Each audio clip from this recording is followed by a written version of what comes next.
नमस्ते दोस्तों, मैं हूं सौरभ और आप देख रहे हैं ट्रेल वेदा। कभी कभी जिंदगी एकदम से स्लो हो जाती है और वही उसकी खूबसूरती है। अक्टूबर 2023 जब इंडिया में आईसीसी वर्ल्ड कप का क्रेज था, तब मैं निकल गया था दिल्ली की भीड़ से एक सुकून भरे सफर पर, धर्मकोट। ना सिर्फ माउंटेन्स, मेडिटेशन और मैगी, बल्कि क्रिकेट के भी कुछ अनएक्सपेक्टेड मोमेंट्स मिले इस ट्रिप में। तो चलिए ले चलता हूं आपको मेरे 5 दिन के इस माइंडफुल और मेमोरेबल ट्रिप पर, ट्रेल वेदा स्टाइल। रात के 11:20 पर दिल्ली से धौलाधर एक्सप्रेस पकड़ी और ट्रेन में चढ़ते ही सो गया। ट्रेन में मुझे मिले 2 अजनबी, रोहन और बंटी, जो लाइफ के लिए मेरे दोस्त बन गए। यही तो खूबसूरती है सफर की, नए लोगों से मिलना और उनके दोस्त बन जाना। अगले दिन सुबह पठानकोट पहुंचा, वहां से बस ली धर्मशाला के लिए। ये एक सीनिक 3 घंटे का सफर था। फिर धर्मशाला पहुंच के एक कैब ली और फाइनली दोपहर को 12 बजे पहुंच गया अपने होम स्टे पर, धर्मकोट में।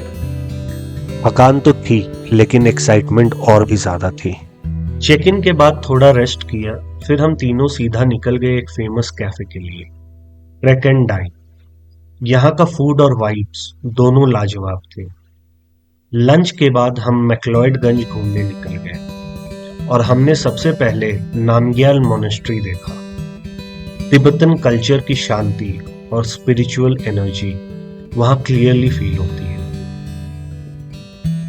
रोहन की डिमांड पर हम शाम को पहुंच गए धर्मशाला क्रिकेट स्टेडियम, क्योंकि इंडिया वर्सेस न्यूजीलैंड मैच होने वाला था अगले दिन। टिकट्स ढूंढे पर मिला कुछ नहीं। वापस आए अपने होमस्टे और रोहन और बंटी के साथ एक पीसफुल डिनर किया और की ढेर सारी बातें, जो हमारा पहला बॉन्डिंग मोमेंट बना। दोस्तों, डे 2 की सुबह काफी स्पेशल थी, क्योंकि मैं गया तुषिता मेडिटेशन सेंटर।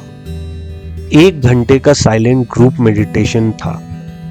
उसके बाद मैं कुछ देर बस वहीं शांत एनवायरनमेंट का हिस्सा बना रहा। फिर रोहन और बंटी मिल गए और हम निकल गए गल्लू वाटरफॉल ट्रैक पर। लगभग 2 घंटे का ट्रैक था। थोड़ा अपहिल था, लेकिन वर्थ एवरी स्टेप। नीचे पहुंचकर रोहन और बंटी ने चिल वाटर पिक लिया। मैंने मैगी प्रेफर की। उसके बाद वापसी पे हमने सनसेट कैफे में बैठकर कॉफी एंजॉय की और एक ग्रीनी सनसेट देखा। रात को मूनलाइट कैफे में डिनर के साथ ही डे एंड कर दिया। डे 3 ट्रिप का सबसे अवेटेड दिन था, क्योंकि मैं करने वाला था त्रियुण ट्रैक और निकल पड़े हिमालयस की गोद में छुपे उस एक मैजिकल जगह की तरफ, जिसे कहते हैं त्रियुण। ये ट्रैक लगभग 3 घंटे का था, अराउंड 6 किलोमीटर्स, और हर मोड़ पर एक नई कहानी थी। कभी चढ़ाई इंटेंस हो जाती, तो कभी बीच बीच में पाइन ट्रीज और जंगल के इतने खूबसूरत व्यूज मिलते कि हम रुक जाते और उन्हें ही देखने लगते। हर टर्न एक पोस्टकार्ड सा लगता था। और तभी एक ऐसा मोमेंट आया जिसका मैंने सपना भी नहीं देखा था। एक ग्रुप हमें सामने से आता दिखा और उसमें थे राहुल द्रविड़ और कुलदीप यादव। हाँ, वही द वॉल और स्पिन मास्टर। पहले तो आंखों पर भरोसा ही नहीं, फिर ध्यान से देखा तो यकीन आया। क्रिकेट के लेजेंड्स को पहाड़ों में कैजुअली ट्रैक करते देखना, ये बिल्कुल अनरियल था मेरे लिए। खैर, हम फिर आगे बढ़े और फाइनली त्रियुण टॉप तक पहुंच गए। वहां का व्यू तो क्या ही बताऊं, जैसे धौलाधर पीक्स ने हमें गले लगाया हो। एक साइड क्लाउड्स की चादर थी और दूसरी तरफ नीला आसमान, जहां तक नजर आए वहां तक। हमने ग्रासी पैच पे अपना एक छोटा सा बेस बनाया, बैठे, व्यूज एंजॉय किए, लोकल लोगों से बातें की और उनकी हिमालयन स्टोरी सुनी। लंच में एक सिंपल लेकिन सोलफुल पहाड़ी मील खाया। गरम गरम राजमा, चावल और अचार। थकान तो निकल गई, बस बची सिर्फ एक शांति। मोबाइल सिग्नल्स नहीं थे वहां पर, लेकिन कनेक्शन नेचर से पूरी तरह था। कुछ देर बैठकर आंखें बंद करके सिर्फ हवा की आवाज सुनी, और उस मोमेंट में मुझे लगा ये सफर याद रहेगा जिंदगी भर के लिए। शाम होते होते हम नीचे वापस आए, लेकिन दिल का एक टुकड़ा रूंड पर ही छोड़ आए। आज था हमारा इस ट्रिप का डे 4।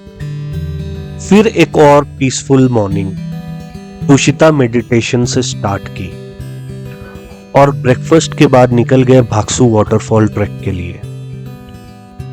रास्ते में भागसूनाथ टेम्पल में दर्शन किया, हॉट स्प्रिंग देखा और वाटरफॉल के पास मैगी खाई। इससे बेटर स्ट्रेस बस्टर और क्या ही हो सकता है। उसके बाद हम निकल गए नड्डी व्यू पॉइंट, जहां से धौलाधर माउंटेन्स का व्यू पोस्ट कार्ड जैसा था। यहाँ के बाद डल लेक भी गए और वहां की ग्रीनरी को एंजॉय किया। शाम को मैक्लॉयडगंज मार्केट में छोटी सी वॉक की और मैकलो कैफे में कुछ स्नैक्स खाए। फिर मिला एक और क्रिकेट सरप्राइज। इस बार ऑस्ट्रेलियन क्रिकेटर्स डिनर करके वापस जा रहे थे। ये ट्रिप मेरे लिए काफी लकी साबित होता जा रहा था। दोस्तों, आज मेरा इस ट्रिप का लास्ट दिन था। आखिरी दिन थोड़ा स्लो स्टार्ट किया। होम स्टे में ही रिलैक्स्ड लंच किया, फिर ऑटो लिया मैक्लॉयडगंज तक और वहां से रोपवे से धर्मशाला आ गया। रोपवे से व्यूज काफी अमेजिंग थे। आप लोग कभी भी धर्मशाला या मैक्लॉयडगंज आए तो इस रोपवे को एंजॉय जरूर करें। धर्मशाला पहुंचकर शाम की बस ली पठानकोट के लिए और रात में वही धौलाधर एक्सप्रेस लेकर दिल्ली वापस।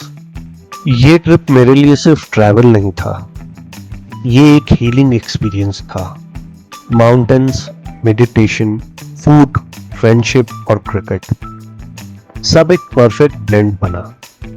अगर आप भी थोड़ा स्लो होना चाहते हो लाइफ में तो धर्मकोट जरूर जाइएगा। ये जगह मेरी पर्सनल फेवरेट है। दोस्तों, अगर आपको ये व्लॉग पसंद आया हो तो लाइक कीजिए, रेल वेदा को सब्सक्राइब कीजिए। Thank you.